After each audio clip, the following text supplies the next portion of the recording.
আরশোলা নাকি এবার হচ্ছে গুপ্তচর। পিঠে ব্যাকপ্যাক বেঁধে শত্রুর হাড়ির খবর আনবে তেলাপোকার দল। রিয়েল টাইম ডেটা থেকে সিক্রেট ছবি, সব হবে পরিষ্কার। এই দেশ আনছে পতঙ্গদের নিয়ে নয়া টেকনোলজি। এতদিন যে আরশোলা মানুষের বিরক্তি আর ঘেন্নার কারণ ছিল, এবার তারাই করবে অসাধ্য সাধন। কিন্তু তাই বলে আরশোলা করবে গুপ্তচরের কাজ? হ্যাঁ, একদম করবে। আরশোলাদের গুপ্তচর বাহিনী তৈরি করতে আদা জল খেয়ে লেগে পড়েছে মধ্য ইউরোপের দেশ জার্মানি। সেখানকার সোয়ার্ম বায়োট্যাকটিক্স নামের স্টার্টআপ সংস্থা তৈরি করেছে বিশেষ ধরনের একটা ব্যাকপ্যাক, যেটা বেঁধে দেওয়া হবে তেলাপোকার ঠিক পিঠে। এরপর শত্রু দেশে কায়দা করে এই আরশোলাকে ছেড়ে দিতে পারলে কে আর দেখে।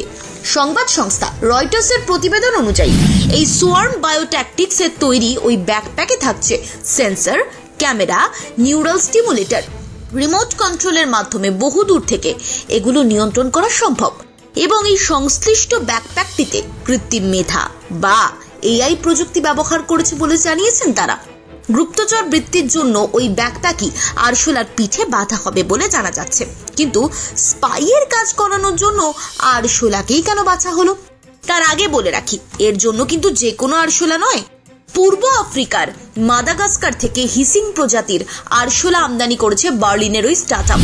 সোয়ার্ম বায়োট্যাকটিক্স জানিয়েছে যে কোনো ধ্বংসস্তূপ, দেওয়াল বা সংকীর্ণ জায়গায় চলাফেরা করতে পারে তেলাপোকা। ফলে পতঙ্গটিকে ব্যবহার করে রিয়েল টাইম ডেটা সংগ্রহ করা সম্ভব।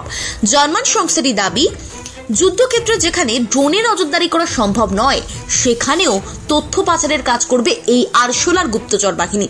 তবে আরশোলাকে গুপ্তচর বৃত্তির কাজে লাগানোর নেপথ্যে আরো বেশ কয়েকটা কারণ রয়েছে।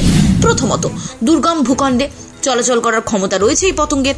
দ্বিতীয়ত, চরম পরিস্থিতিতেও বেঁচে থাকতে পারে তেলাপোকা। এমনকি এর যদি মাথা কেটে ফেলা হয়, তারপরে অন্তত 1 সপ্তাহ জীবিত থাকতে পারে এই অমেরুদণ্ডী পতঙ্গ।